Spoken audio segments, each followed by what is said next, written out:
What's up, gamers? This is Battle Mallet Podcast, Hex Ed, out of the Gloom.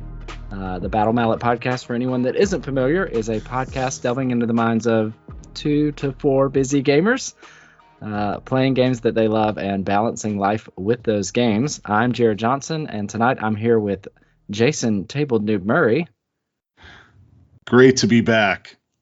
Yeah, it is. It's so we were looking it up before we started recording. June 10th was the last time we recorded. I guess we're still a podcast. I don't know. We'll probably make that joke for a long time as we record every 5 months or so until we get back into the swing of things. But speaking of getting back into things, we wanted to record this episode to kind of talk about where we are with the game, what we've been up to. We've started a local Rivals League run by Jason. We've been getting out into the public and playing. I actually participated in an online league, which I had taken a break from just because life was busy. So we want to talk about all of that. We want to talk about, the games we've been playing, the Rivals League, the state of Underworlds in this new season of Harrow Deep. But before we get into that, let's take a little bit of time to talk about what else we've been getting into. So Jason, I'll let you kind of kick things off. All right, great. I mean, it's been so long. We could have a whole podcast about just what we've done in the 5-6 months that we haven't recorded. So there has been a lot of games. We went on our annual Nova trip. Question mark. Not Nova. So, because Nova is not a thing, we get the guys together and go hang out in the woods in we'll call it a cabin, but it's a very nice house. And we play games all weekend. So that was a lot of fun. I've gotten into Age of Sigmar. Yeah, you have. Goodness. Yeah. So the Path to Glory slow growth thing, playing some Stormcast Eternals. Not very well, mind you. Not very well. So, but it's still fun nonetheless. And then just a lot of Underworlds for me. One of the things that sparked me wanting to record this episode is I was recently a guest on the Path to Glory podcast. So, I'd like to thank, what are their names again? Oh, yeah, they'll get that joke. Don't worry if they listen. So Amon and Jonathan having me over there, and really appreciate it. So, yeah, I wanted to get on and talk about all the great things that are having started a new season of Underworlds and Harrow Deep. Yeah. Jared, what have you been up to? Yeah, so a lot of the same trip. We played Curse City, and we discovered that it's kind of a fun, mindless game, but it doesn't really scratch that itch of puzzle solving that real-time or a real tabletop game, whether that's Underworlds or 40K or Age of Sigmar does. So I think that most members of the podcast have kept their boxes sealed and or already sold them off. We used my box, and that's fine because I'll just keep it on the shelf, and maybe when my kids get older, since I have 3 of them now, the 4 of us as a family could play Curse City and kill vampires and zombies and bats and things. But playing Age of Sigmar has been fun. The new 3.0 has a lot of fun. There's a lot of interaction even on your opponent's turn with the new command abilities. So if you've been on the fence about Age of Sigmar or you took a break from 2.0, I think you should give 3.0 a shot just because there's a lot of new stuff and a lot of fun stuff going on in there.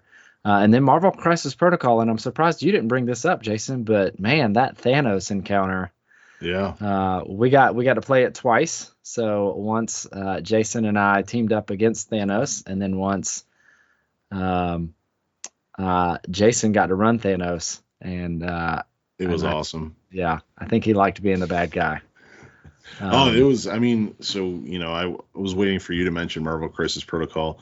Have really, really enjoyed it, but that Thanos encounter, like having that much power in a game was awesome. And it was really cool because there was a lot of points within that game where I had to make really hard decisions, like solve the puzzle. And then just by like snapping my fingers, I had to make you make decisions, right? So, Bam. Yeah, no, it was cool, and I'm excited to dig into some of the other encounters that are available there. It's a good way to get 3 people to play the game in a way that is fun, and somewhat balanced and not your standard kind of three-way. Oh, Jason is showing me right now. There it is. Yeah, so I was in our local game shop picking up my White Dwarf magazine, and I saw the separation anxiety encounter sitting on the shelf, and I sent a text to the group, and I was like, hey, do we have this yet? And I got a response from Jason about 7 minutes after I had left the store. He was like, oh yeah, that's mine. I forgot to pick it up. So. And that one I believe is 4 players. So. Oh, that's cool. Yeah, that's why I've been scooping those up when I find them. So the organized play kits, because of COVID, a lot of stores haven't had the events. So been picking those up just so we have more encounters to play.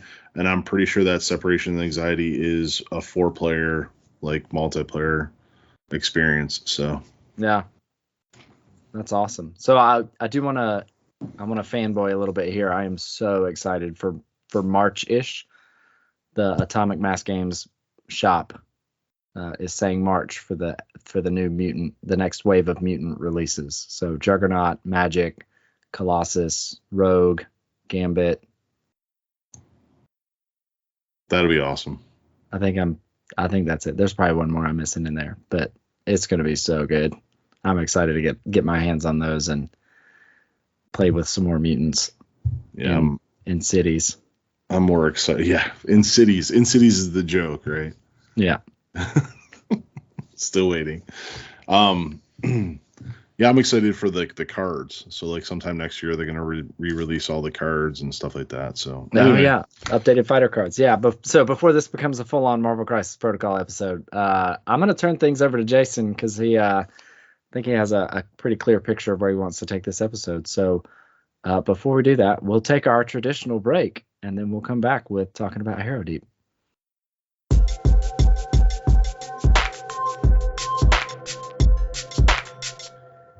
All right, and we're back. Great to be here. I am totally just winging this. Like, it truly is out of the gloom. Like, you set that up like I knew what was going on, or I had a really rigid outline for this episode, but I do not. We're just, just glooming it here, glooming it there. No, all jokes aside, for this, I shared a lot of my thoughts on the other podcast, so I wanted to get you on a recording to get your thoughts of everything that has transpired in this season already of Hero Deep and just the transition to the season. So we'll start with just the announcement of Hero Deep, it coming out, and the price point, because we haven't really talked about that, right? So $95. So yeah. So what are your thoughts?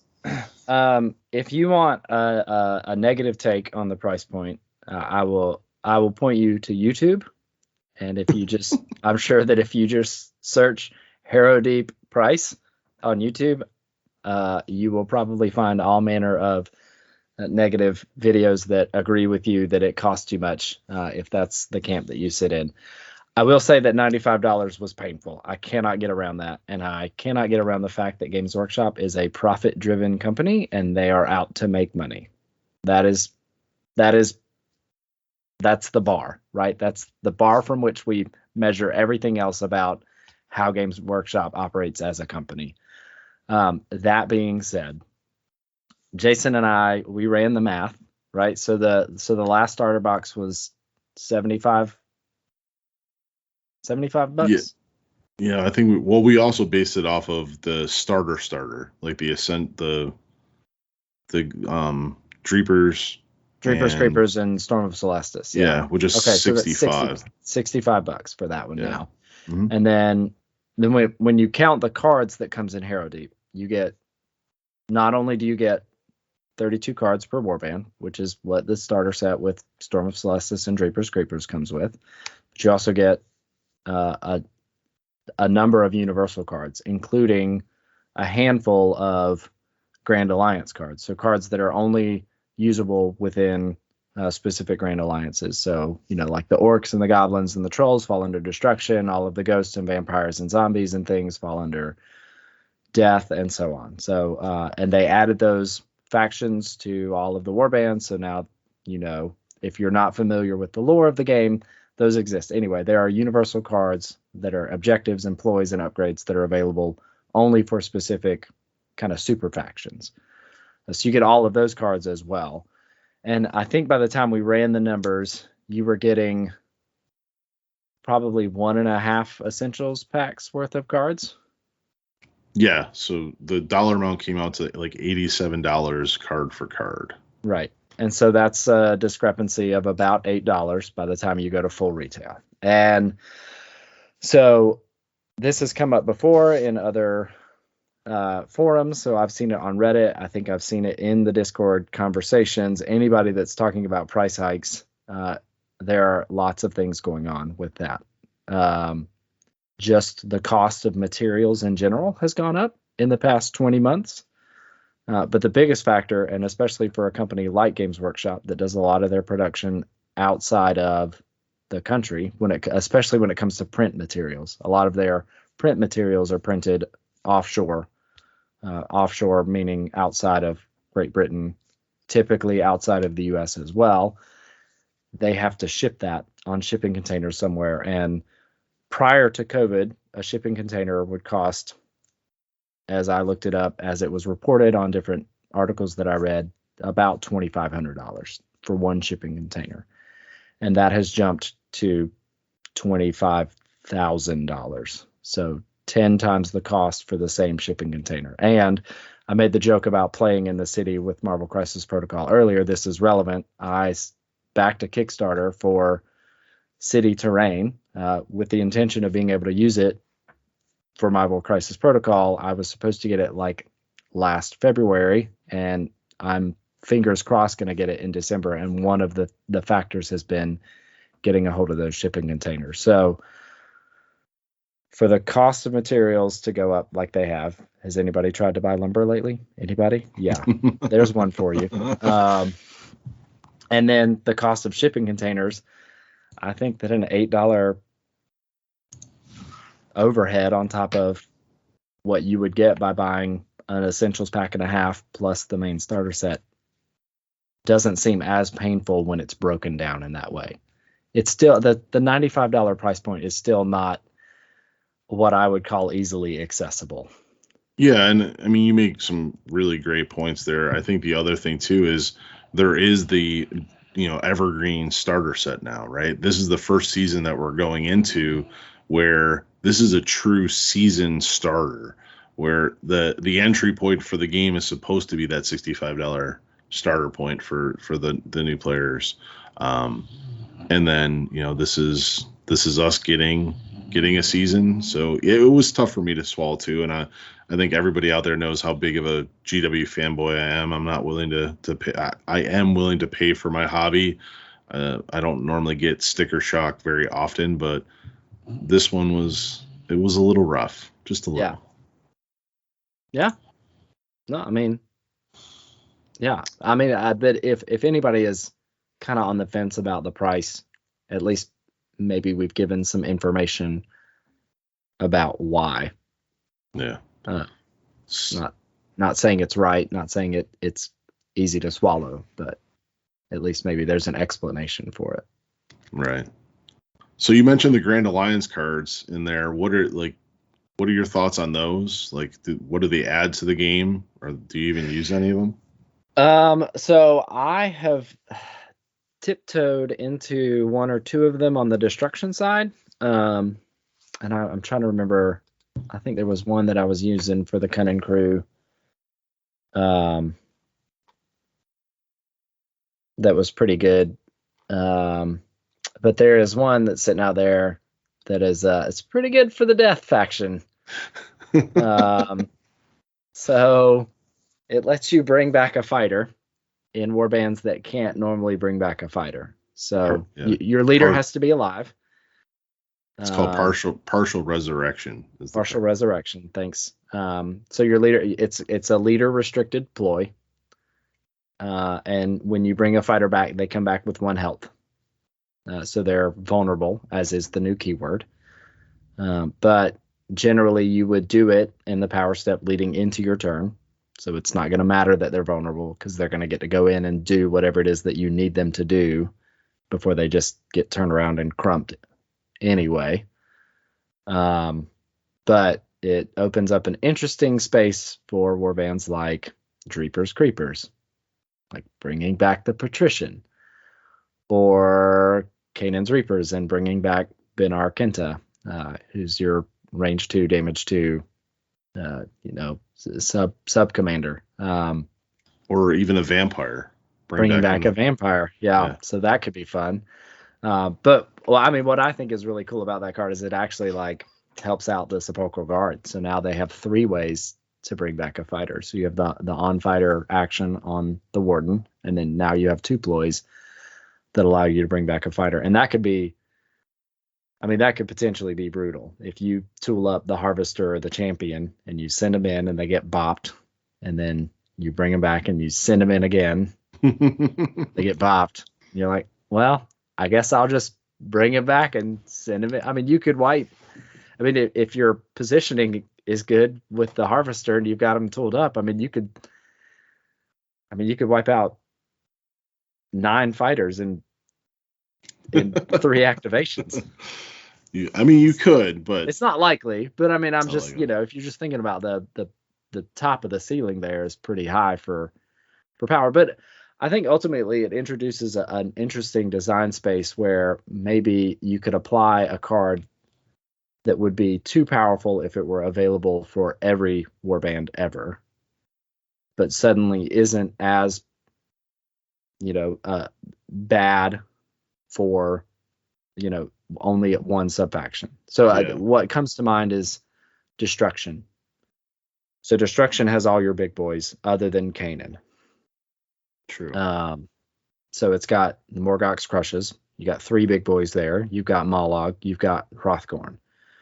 Right. So if you added a damage reduction card that was universally available, that's a no-brainer, right? If you're running Mollog, if you're running Hrothgorn, if you're running Morgoth's Crushes, you're going to take a damage reduction card. But now if that's suddenly only available for, say, Order factions, so your Stormcast, your Elves, the Fire Slayers, that's not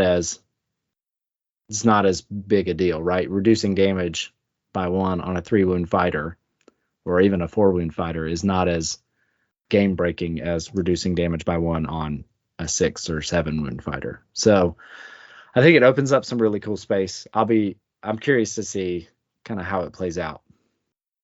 Yeah, I think you hit the nail on the head there. It's like really cool design space to give them specifics. Great point on you can pick up one faction and not influence all of the universal pool. That for me it's going to cause different deck building, right? And whether there's a ton of powerful cards or not, I'll leave the community to judge there.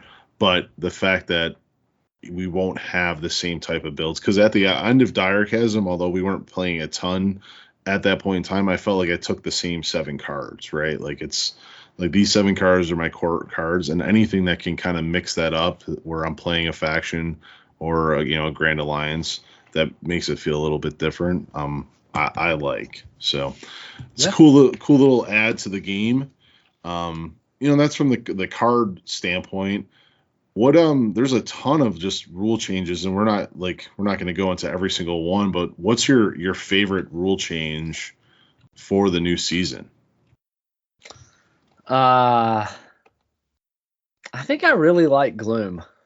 Really? And I do, and I say that as somebody who was a big fan of the Hold 2 Morgoth deck. Nothing like 3 big beaters getting passive glory to get the train rolling without having to interact with you. No, I think it adds an extra dimension to the game when it comes to your thought processes. So there are cards out there like Scant Resources, and you gave the pro tip on Path to Glory. So I'm actually going to leave that a secret and force people to go listen.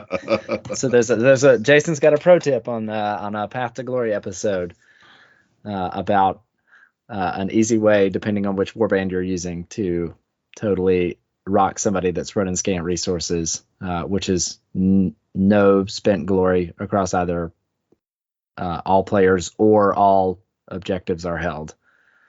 And And Gloom makes that interesting because you don't start with any objectives. So that could be really easy if you move one of your fighters onto an objective or onto a Gloom hex and then flip it.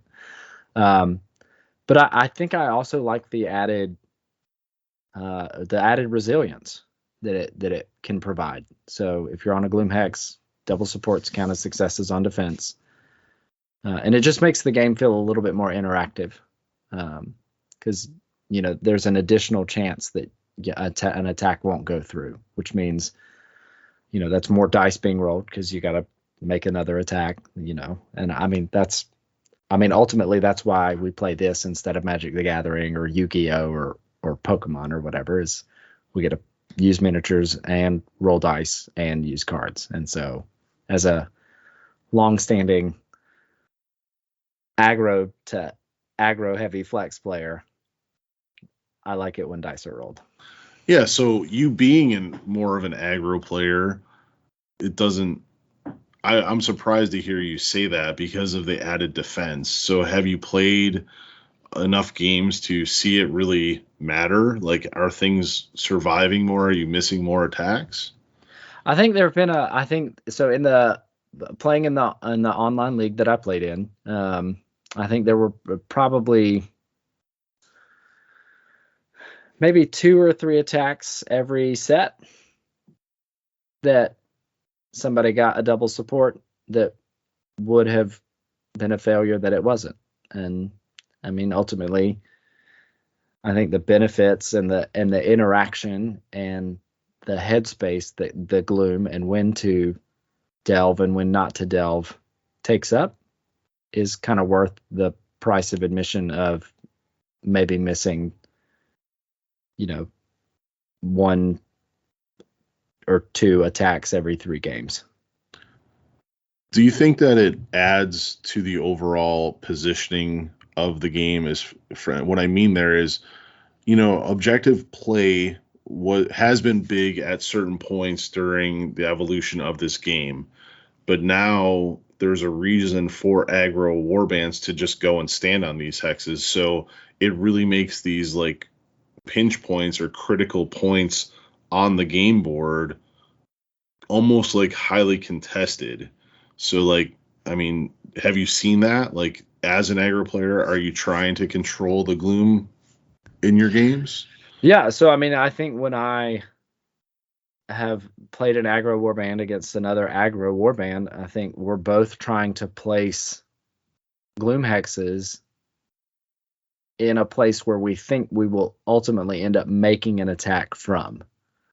And so that, it makes objective placement matter kind of double, especially in game 1 where you maybe don't know what your opponent is doing.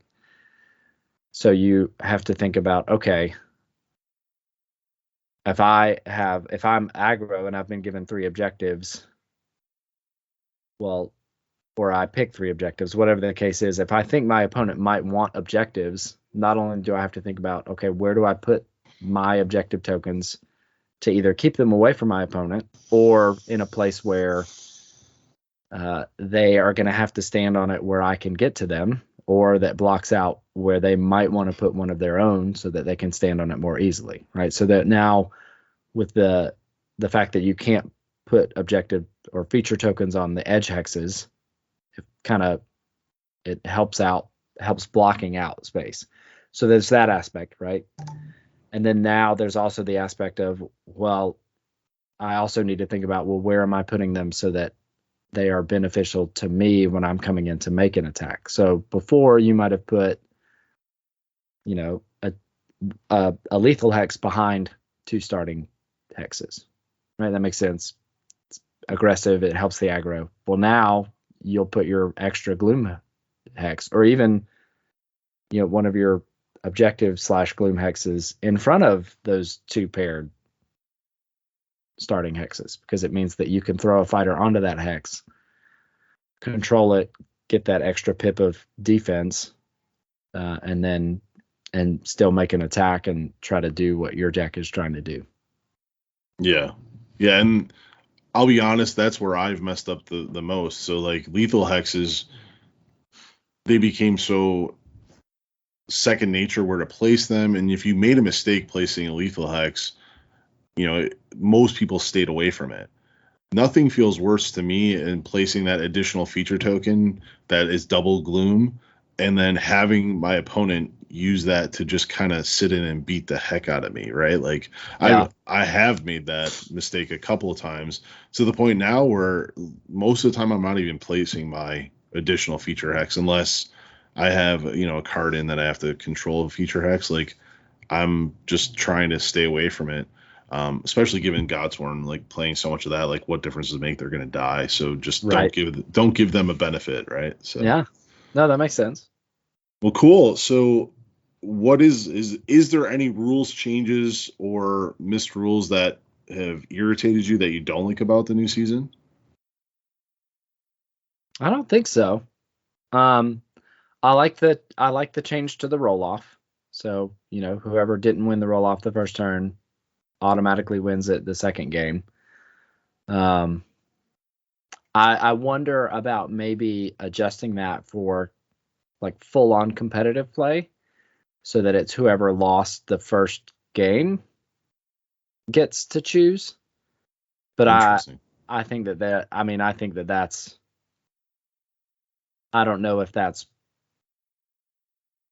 percentage wise really going to make that much of a difference in a win loss. I mean, we don't have enough data on Harrow Deep now to know. Does if you get to choose first and you win how often does getting to choose and winning the first game, how often does that align? Yeah. So, but I mean, as far as trying to push something to 3 games, I think it would make more sense to give the loser of the first game the choice for the second game. But if you're really just talking about increasing kind of the back and forth and both players getting to make a choice aspect of the game, then the other way makes sense. The way that's in the rule book, where whoever wins the roll off gets the first one, whoever lost that roll off gets the second one. Cool. What about the Inspire step? You good with that? The Inspire step. That's nobody else is talking about this. Are we really just gonna put these bats in our hands, even though this horse is super dead in the ground?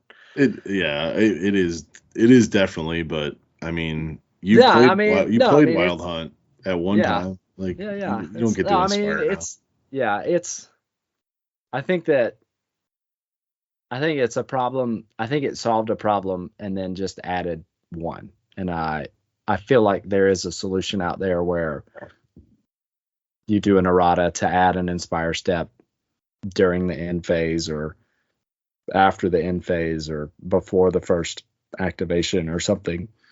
I don't know. I don't know completely offhand the exact wording on all of the warbands that get messed up by the change in the Inspire step. I know that it is the third round or it is the second round. Kind of you got to figure out a window in there, but I feel like the rules writers can probably find a window that satisfies everything. I think the weirdest one is the interaction between the vampires and hunger counters. I think everything else is just kind of that stinks, but it's the way the rules are. I think having an inspired vampire get a hunger counter just feels a little weird. But certainly like the Ideneth Deepkin losing an inspired activation is kind of painful. And then anybody else that inspires in the end phase. So, thinking about, there's a lot, right? So the Fire Slayers are that way. Not that anybody is playing Far Striders anymore, but they'd be the same way.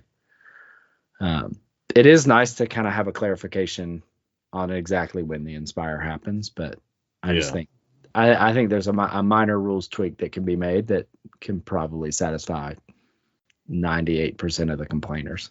Yeah, I set you up there, but like it is probably the only, in my opinion, the biggest miss of the rule set is that Inspire step just making the game not flow for certain warbands and them achieving their Inspire. But I'm sure it'll get fixed, and even if it doesn't, the games that I've played, it just is what it is. Like you deal with it. So, well, good.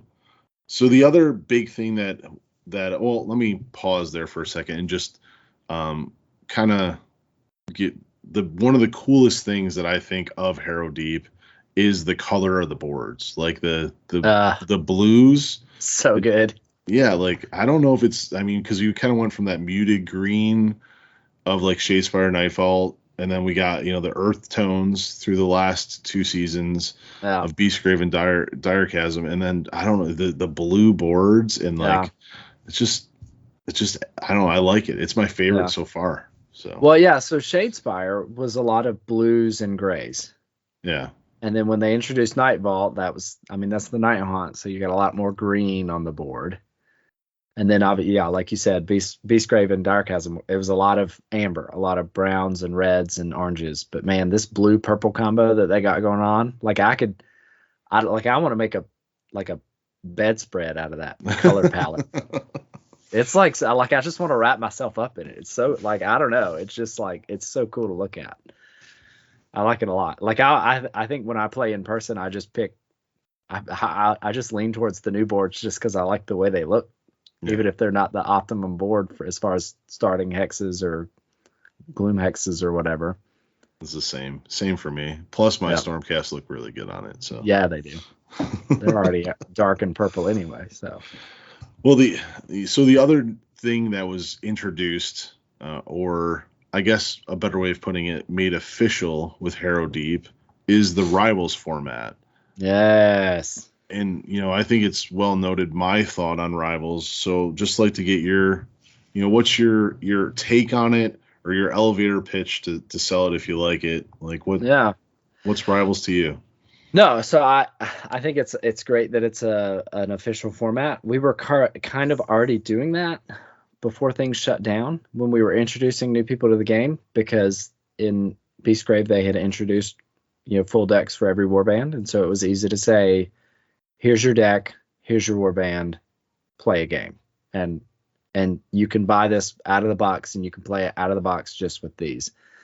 But now that it's like an official supported format, it's cool to see, you know, Games Workshop pushing it. And it, you know, if people go on to the Warhammer community site, they're going to be able to read about it. If people are, you know, digging through events, the Warhammer World event in January, I believe it's January, yes, is like a Rivals Plus format, and we'll get to that in a second because I do want to talk about that. But even like to see like official Warhammer events, Games Workshop events supporting it means, I mean, it's fully supported, and so it's easy to say, hey, I want to introduce you to this game, and the best way to get started is in this very specific format where you just buy the box of models and cards that you want, and you can just play the game. And it's easy, and it makes it nice to pick up, to do like a pickup game. Like if you're just at a store and you have stuff, you know, you don't have to explain deck building to anybody. You don't have to say, oh, well, you know, optimally you would have this card, but I also want to use that card, and so I only have one copy of it, so I'm going to use it, or I'm going to let you use it, or whatever. Yeah, I mean, I think it's great, and it's a good way to like easily play a lot of different warbands without having to put a lot of thought into playing that warband. Yeah. Couldn't say it better myself. My thoughts are the exact same on that. But let's peel that onion back a little bit more. I'd really like to get your thoughts on the games that you've played with Rivals. Are they as engaging? Is there as much depth in the game now that you're not building the deck and you don't get the synergies with the cards as much, because there's still some there? Like, have you enjoyed Rivals just as much as you did Championship? I have, and I think it reminds me of early Shadespire, where the best cards weren't out, and so you never planned on scoring your whole deck, and you were regularly ditching ploys and upgrades because they didn't make sense for what you were going to be able to accomplish based on your objectives, or vice versa, or both. I think the other thing that's great, and we didn't talk about this, but the new do-over mechanic, I think, really ties into Rivals. So the fact that when you get your opening objectives and opening power hand, if you don't like them, you can still ditch them and draw new cards, but now instead of them being gone from the game forever, now they shuffle back into your deck. So it makes it a lot easier to kind of make that decision to say, oh, like here I am, I'm playing a Rivals deck and I got a Surge, an in phase, and a third in phase card in my opening power hand or opening objective hand. Well, that's a no-brainer, unless like the Surge and the in phase are super easy. But okay, so all of the brain racking deck building is out of the game. I think now what it boils down to is how am I going to score the most glory that I can? Like how am I going to make this wonky hand happen based on based on what my fighters can do and based on what my opponent has. And then I think Jonathan said this on the Path to Glory podcast, but I think one of my favorite things is like you get all those cards that you would never take in a million years, but now you're like, oh, like I can actually do kind of something fun with this card. So let me do it. Like I was playing Wild Hunt and I took the card. I mean, I took because I had to. I had the card in hand round 1 where he gets his javelin back. And I'm like, okay, cool. I'm going to charge in and I'm going to throw my javelin. And he's charged, so he's going to be inspired. So I'm going to get my javelin back. So the next time I want to do it, it's on 3 hammers. But like you would never take that card because there are like so many other better cards that you can do to beef up any other fighter in your warband to be able to do something, with that warband. So you're like, well, yeah, I'm not going to take that one, but like it's there. It's fun. Like might as well use it. Yeah. Yeah.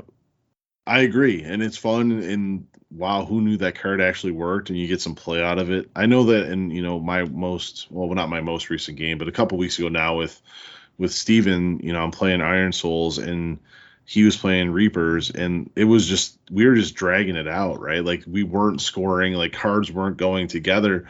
But then by the end of the game, we both had like 12 and 10 glory. Like it's still, the game still functioned. And like those decision points were difficult. It's like, well, I really want to activate, but this card is not going to score. So is it better for me to ditch it and get something that I can achieve, or do I just lean in and try to kill everything, right? Because that's the other flip side. If you're not going to score your objectives, like you can still get glory from killing things. So, yep. Well, awesome. And through the episode so far, you've mentioned the league. So we do have a local league that started up where we're running it as Rivals. We're heading into month 2. We currently have 7 players in the league. And it's really, to me, it's, definitely got some new players out. I feel like everyone's on the same foot for the league. And it's really fun. Like we're kind of doing a spin where you get points if you don't play the same warband throughout. But if you want to, go right ahead. And it's been really, really good to get out into the community and play some active games with other people. Yes. So looking forward to that. I think we got another one coming up here in a week or so, another meetup. So definitely looking forward to that. But you also mentioned Rivals Plus, and just to bring the listeners up to speed, I don't know if it's really called Rivals Plus, but GW is hosting a tournament next month or 2 months from now. Sorry, I'm getting even closer to Christmas. Don't need to do that. But in January, they're hosting a at Bugman's. Oh my goodness, I am butchering all of this stuff. At Warhammer World, they are hosting a tournament, and that tournament is a Rivals-based tournament. But you can also select a card pack to manipulate your deck with. So you could take the Essentials pack, and you have to declare your warband and the supplementary deck that you're taking before the event. So you could take your warband in Silent Menace, your warband in Essentials, your warband and maybe a not yet released deck called Illusionary Might, because it may have been in that pack that their it was in the tournament roadmap, pack, right? So it was that Illusory Might was on the roadmap too. So, wasn't. Oh, but the tournament pack may or may not have listed that deck. May or may not have listed the deck before. Which means it may or may not get released before that event goes live. Well, that's fun. That's good to know. It might be. They might have fixed it by now, but yeah. But it'd be cool that you can select basically 2 decks and make the best of those. So it's kind of It's kind of like Championship Light or Rivals Plus. I mean, Yeah. do you think that has legs? I think so. I mean, the honest reality is that the Essentials pack is pretty good. Like, there are a lot of good cards in there. Mighty Swing, Sidestep, Strong Start, Great Gains. I mean, that list goes on, right? Like, I mean, they picked out some good. Oh, and I mean, there are cards that don't exist anymore, right? Great Strength, Great Fortitude, Great Speed. Like, those cards, That's they're the only not place they in. survive. Yeah, They're not in Dire Chasm and they're not in Harrowdeep anymore because they were in Beastgrave, but then they're gone. Oh, and of course the classics hold Objective 1, 2, 3, 4, and 5, right? Like, those are choice cards. No, those are not. Don't take those cards. But yeah, I mean, that opens up some huge design space because now you could kind of work around some of the wonky cards that you have, like, that you wouldn't necessarily always take, but are pretty good in your Rivals deck. But then you can swap out the ones that are like,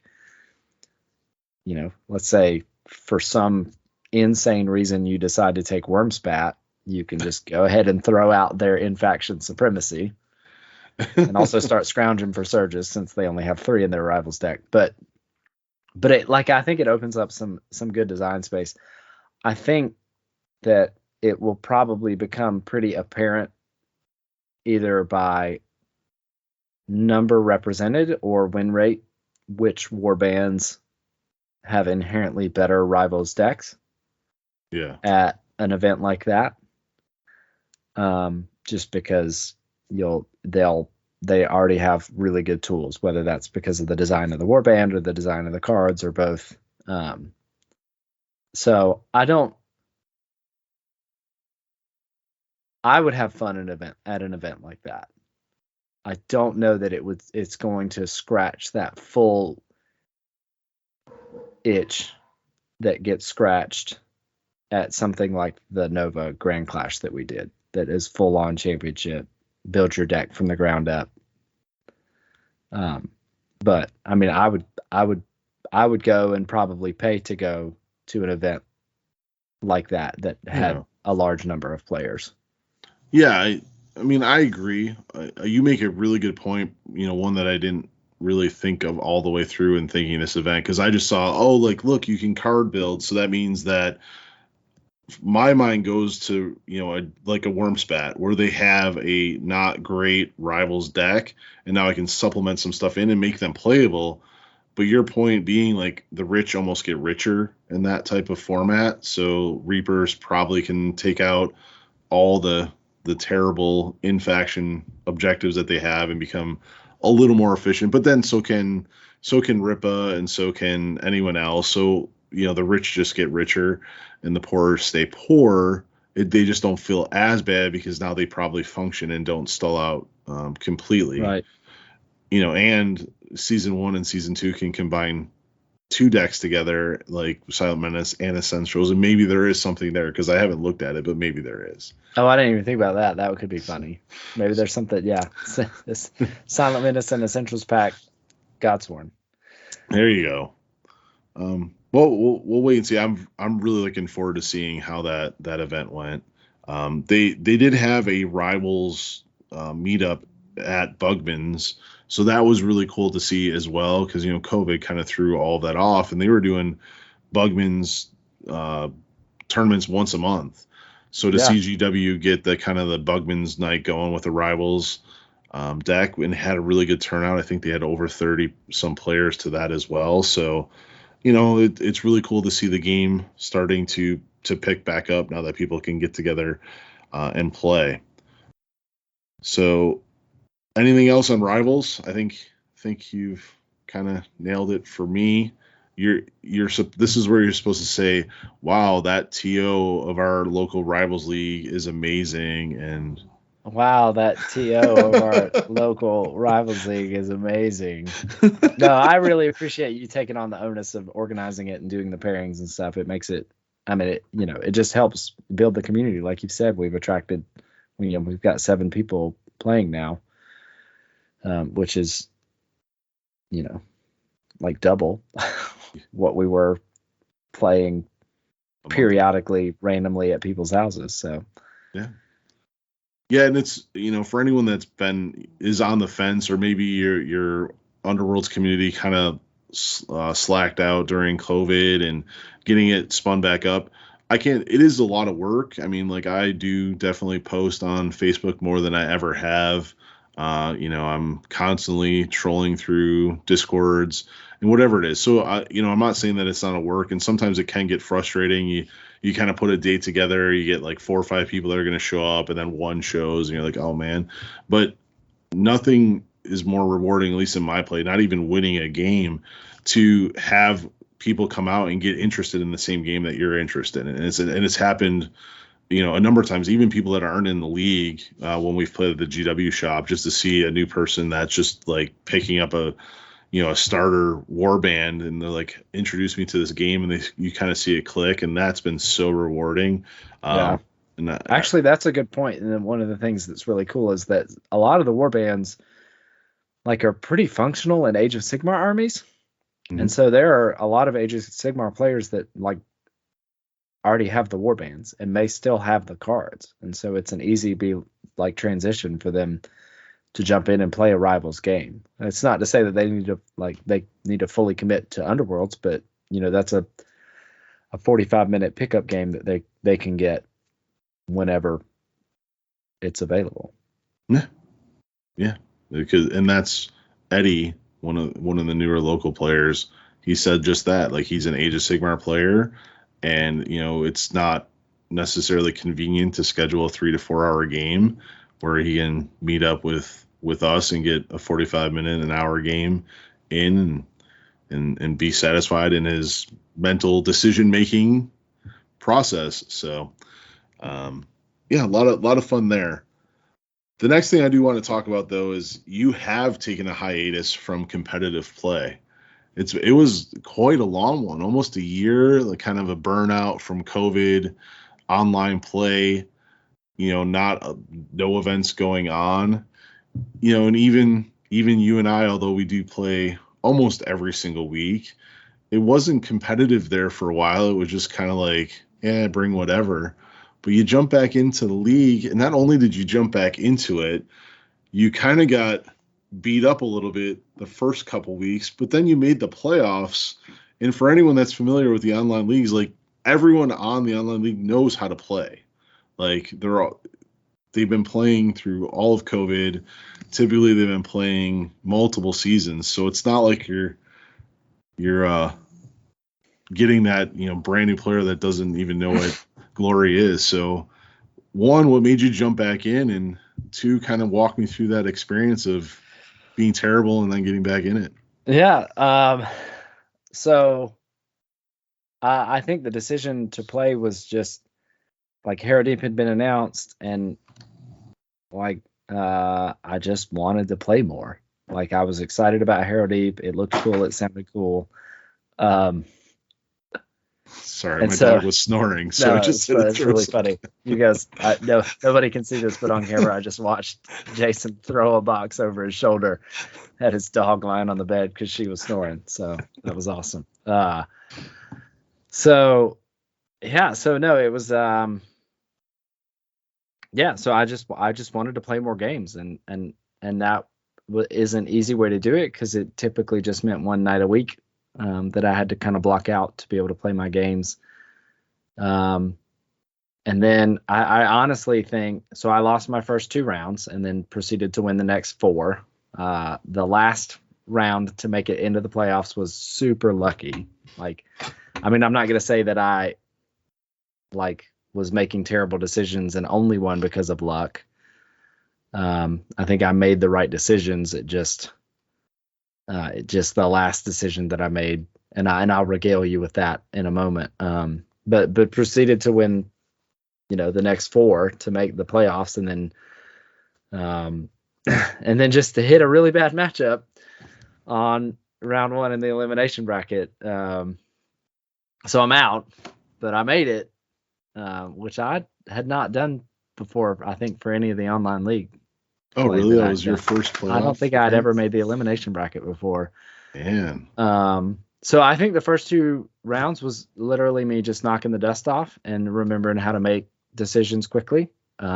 because when you and I meet up for lunch, we kind of take a longer lunch break and we play like one game. And so if it takes us an hour ish to play one match, there's a lot of time for him and Han and take backs in your take backs and if famous stupid take-backs. Ideneth. I will never play the Ideneth again. It's dang shoal token. Oh, I forgot the spine pin. I forgot the shoal token. No, I'll never do that again. Jared, that was 7 activations ago. I know, but I'm putting it in. But let me just walk through what I would have done after each power step. No. But yeah, it was a lot of knocking the dust off, and because I want to honor that I'm using somebody else's time that has agreed to a competitive best of 3 match, which should not take more than 2 hours realistically. If you're full on competitive play and both players know exactly what they're doing and are like top mental state, an hour and a half is doable for a best of 3 match if it goes to 3 games, or even if it's 2, that's 2 45-minute games. But all of that to say, I think the first 2 rounds was me just kind of getting back into the swing of things, being able to make the best decisions, learning what it's like to play against people that aren't Jason and warbands that Jason doesn't play, was another part of it. But I think after that, it was, I just went back to my Iron Skulls boys roots. I was using the crushes, so it's Iron Skulls boys, but a little bit better. So what style of crushes was it? Is it just straight aggro now? I was still running the flex aggro, so I still had Now What and Got It Boss. But then after that, it was all aggro. Like there was no, I think I had Great Gains, but that's really just to score more card, right? Like that's not, you're not passive glorying off of that one. So what do you think, for the listeners, kind of like, what do they do well? So crushes in this current meta, what are they doing well? So they can take a hit, and that's for sure. They've got their in-faction resilience card, the upgrade, Inure to Pain, and then they've got the one where they can discard their WOG counters to reduce damage. And then I think with the current card set available, there's a decent number of +1 dice on range 1 attack cards. So, Thug is already 3 dice uninspired. Morgok is 2 dice, but on hammers uninspired. So really the only, the only weak link when it comes to accuracy is Ard Skull.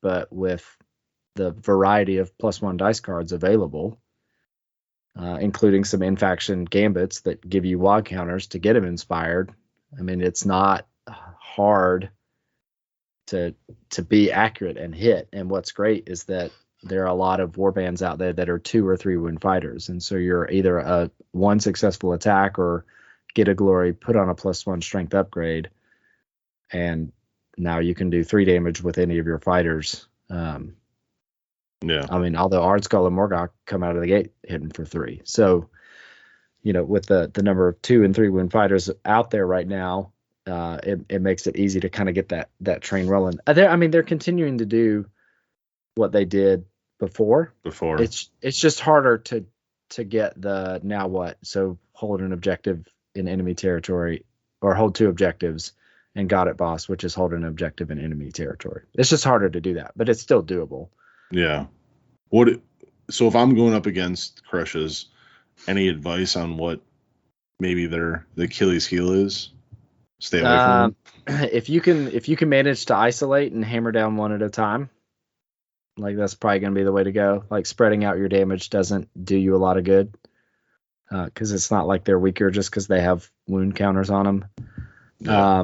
And if you can do things to control the engagement so they're not getting to attack, so they don't get those WOG counters, then you're going to keep them from inspiring, and that reduces their accuracy and their damage.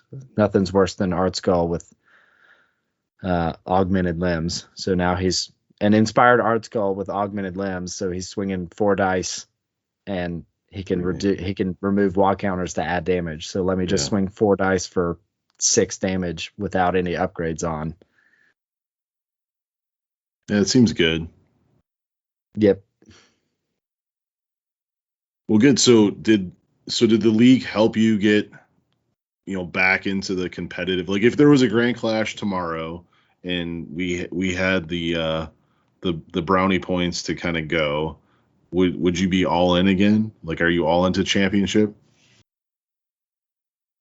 Yes, with that brownie point caveat, right? I mean, because the world is opening back up, I'm now traveling for work again, and so that means, there's some marital equity there that gets spent.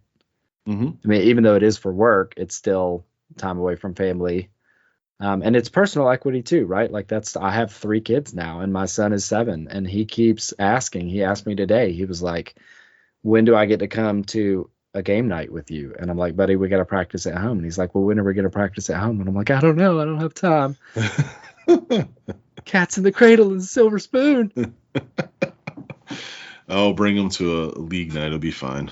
No, that's what I told him. Is I said, why don't we, over Thanksgiving break, we'll play some games. And I mean, he's 7. His reading skills are pretty good. It's going to be just a rules understanding at this point.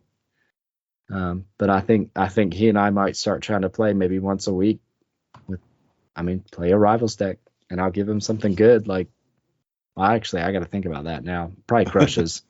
Yeah, right. Because their on fighter rules are pretty straightforward. I was thinking about Dreepers Creepers just because they're good, but then you got the whole push thing, and it just seems overly complicated.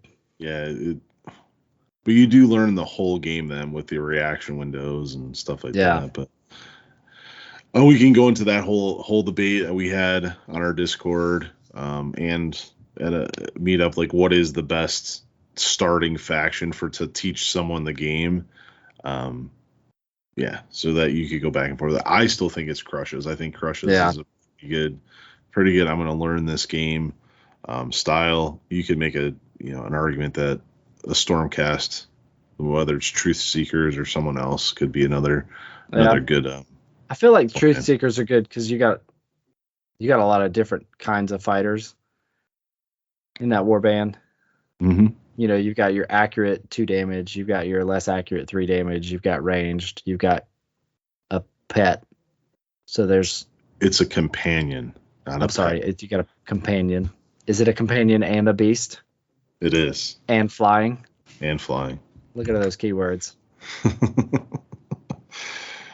So all right, so the follow up the championship, like would you go to a Grand Clash if you could? So what's your favorite warband other than Crushes? Like what are you looking forward to playing, like going forward from here? So I want to give the Cunning Crew a shot. Kanan's Reapers showed me that I can play a warband with more than 5 models. So I'm hoping that I can play a warband with 5 models. I ran the Wild Hunt for a long time. And with some decent success there for a time. I mean, not at any kind of competitive event, but at least just having fun and playing regularly within the community. So I'm going to give them a shot. Their design space looks interesting. I've played 1 game with them, and they're definitely more finesse than Wild Hunt was. There's some maneuvering to be done, which is good. But that kind of falls in line with where the Canaan's Reapers were, right? Like you were always fishing for those supports with Canaan's Reapers.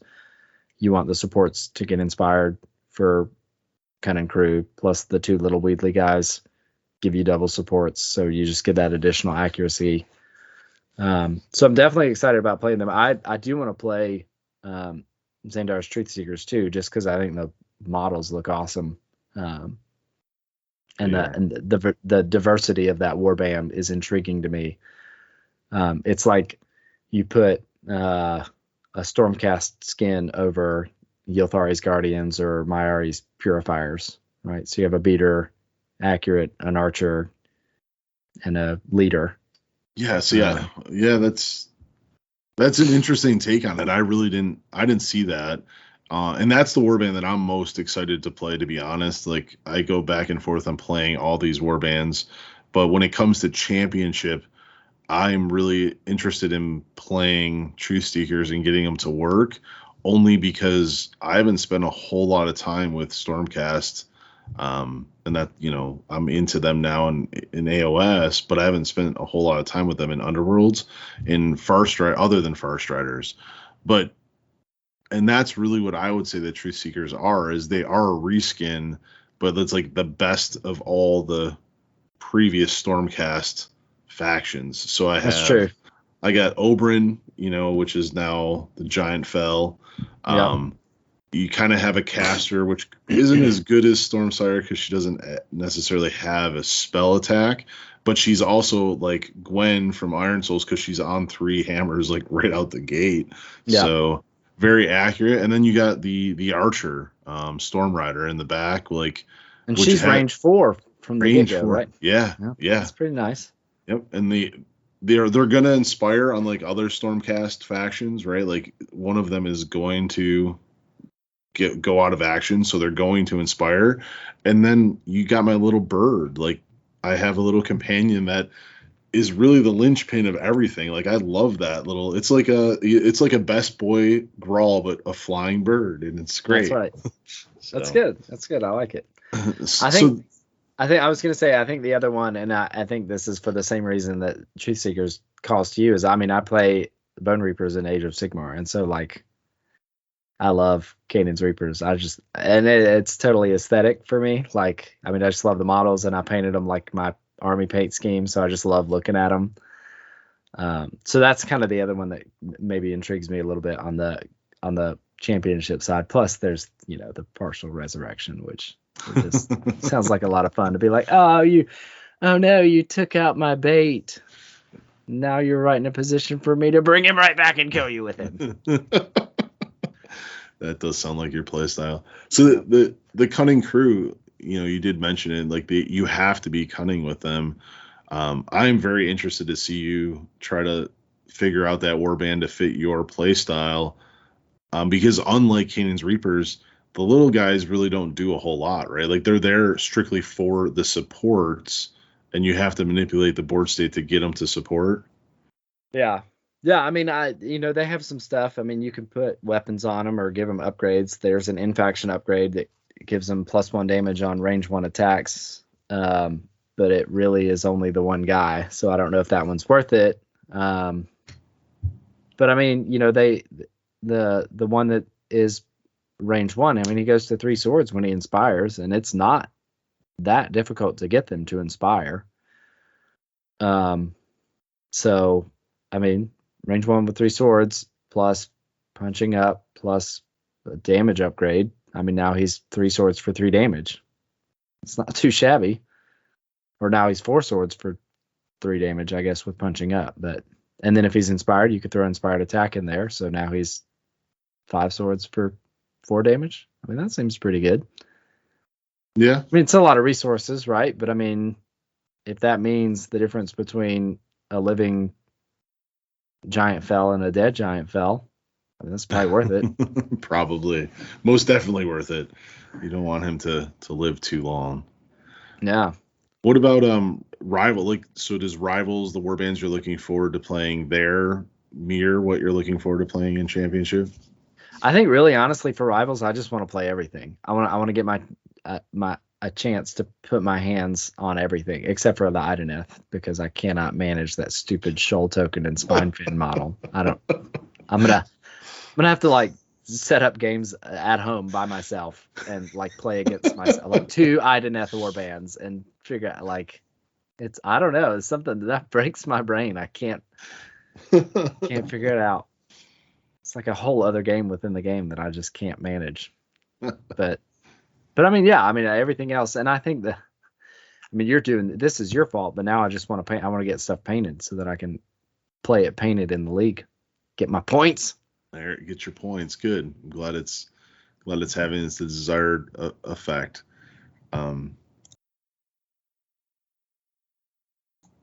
So talked about the war bands. Is there in Harrow Deep? Is there a certain card?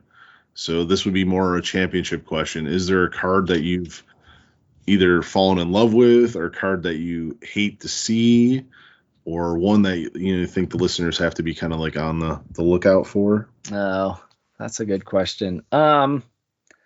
So contest of equals.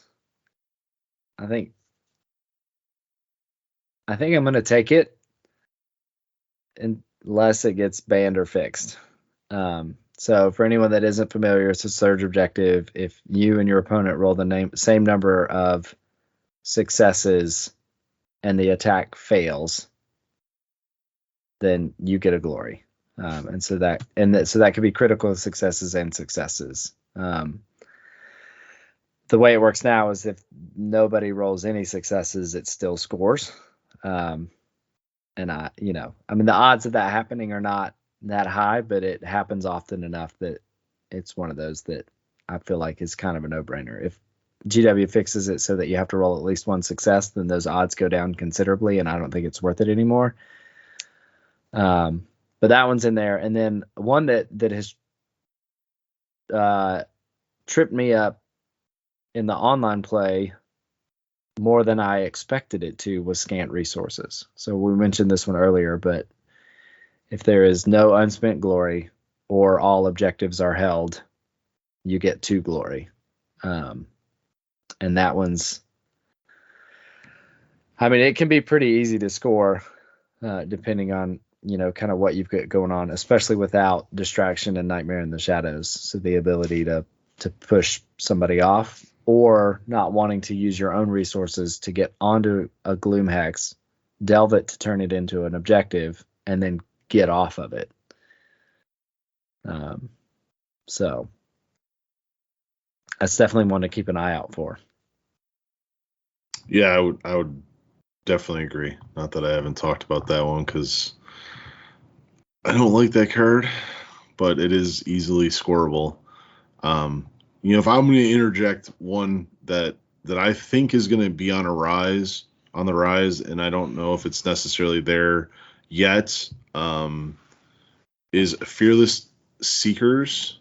Is this score in the end phase if 2 or more friendly fighters are on a feature tokens in enemy territory? So I think that the changes to Harrow Deep has pushed all the objective kind of center board. It's really hard to hide them in the back now. So a lot of the engagements in No Man's Land and really like the first part of your board, as well as where the objectives or feature tokens are placed. Plus, you can then put an additional feature token and get it where you want, because you don't have to follow the rule of 2. They can go next to each other. I think that card's going to become hot and really see play. It may already have, and I'm sorry if I'm a little behind the 8 ball here, but I started to build decks with it the other day, because other than Truth Seekers, I'm going to go back to the Dread Pageant and do my hold 2 and push tech, because let's face it, I can't get away from it. So this card could be, I didn't put it in that deck because I don't want to go into your territory, but I do run it in my Truth Seekers deck because I do want to be in your territory, and I want my double block on a Gloom Hex, so I have all the block ability to survive. The other one that I'm trying to make work, and I forget the card now that I call on myself to answer things. But What's yeah, what is it? It's +1 dice, and then if you're a brawler, it's +1 dice all the way through. Oh yeah, I can't remember the name of it. Oh shoot, how can I forget that card?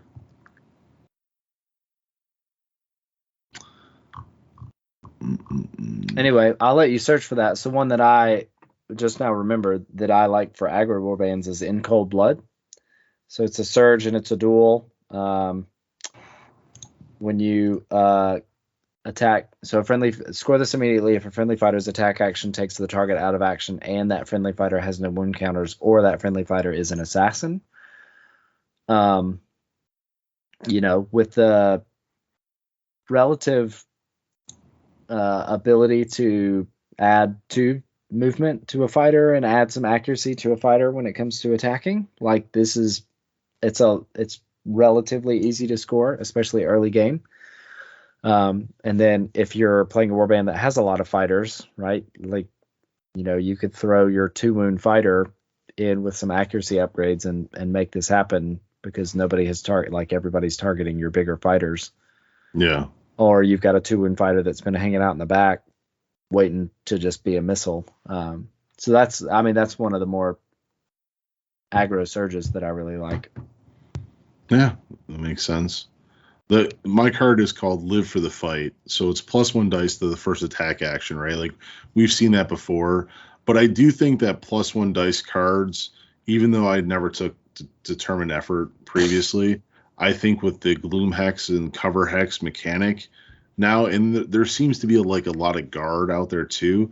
I think the additional dice may be a resource that I'm willing to spend a gamma spot on.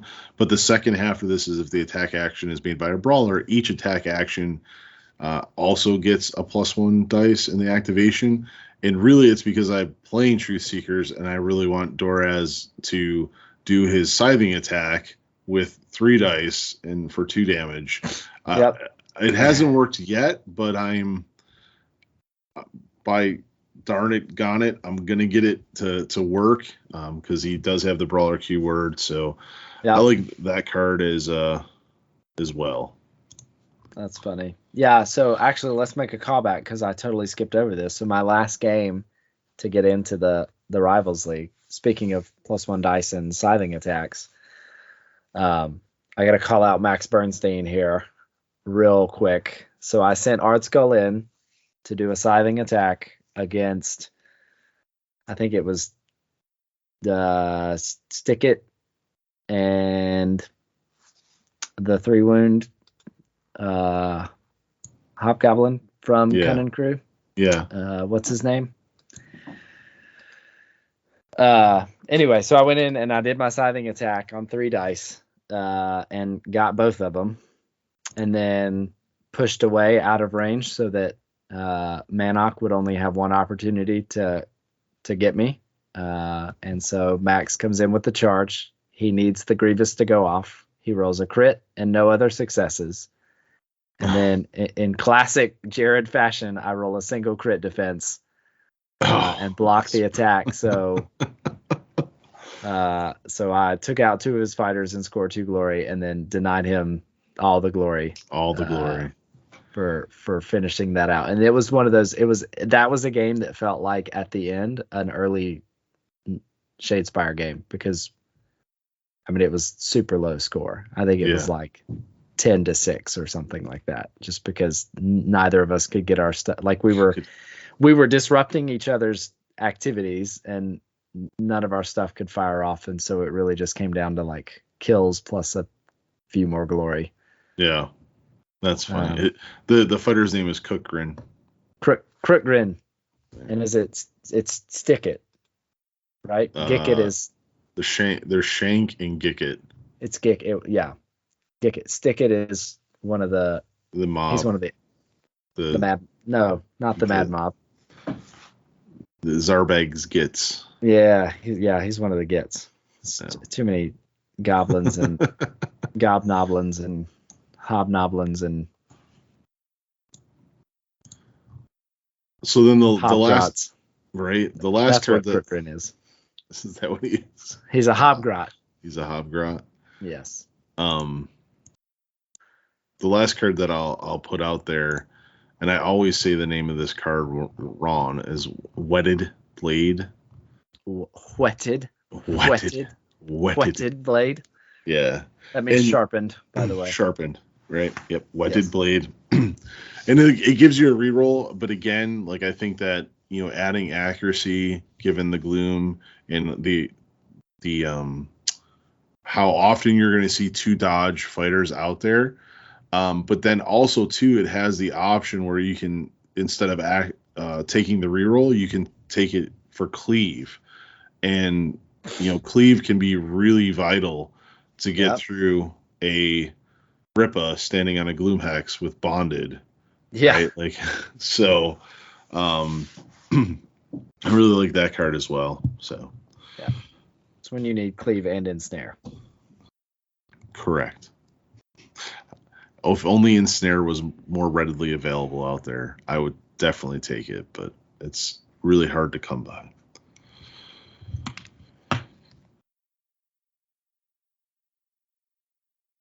So with that, I mean, anything else you want to add on Harrow Deep, or tips or things you like, things you don't like? I think we pretty much covered almost everything. Yeah, I don't think there's anything that we missed. No, Other than our Friday lunch spire for the past 3 weeks. yeah, right. It'll be a month by the time we get to do it again. I mean, I have Friday off. I'm in town. We'll have to talk. Yeah. That's gonna be a no from me, dog. Something family, something. Something. People are off on Friday. Yeah. So, well, great. Well, we'll take a pause here and we'll come back for the outro. Sweet.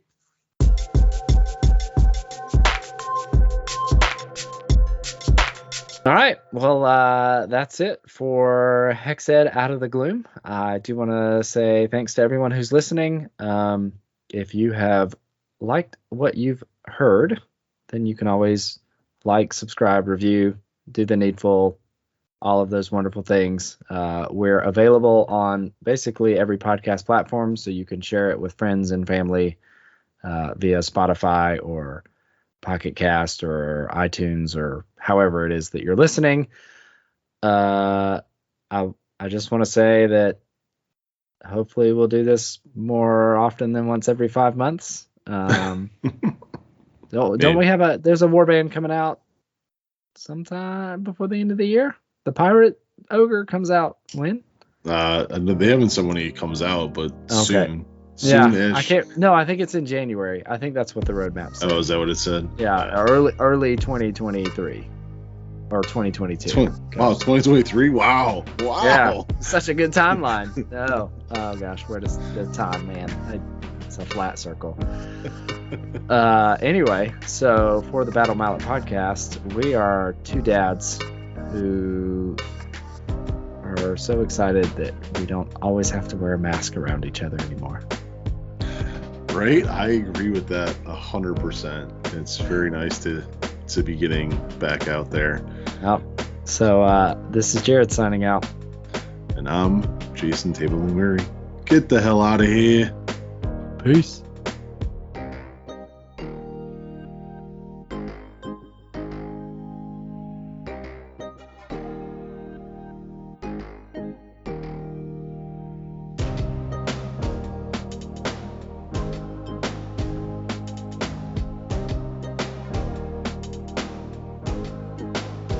Battle Mallet podcast is protected under the Creative Commons license. If you have further questions as to its use, you can find more information via links on podcast.battle-mallet.com.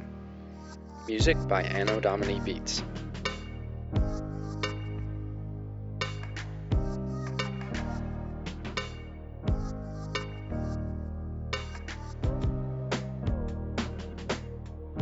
I have no idea where this is going. We're like coming out of the gloom, Jerod. It's all just ad-libbed, and I don't know what I'm doing. Do you? I mean, that seems like a perfectly good transition in the next section to me.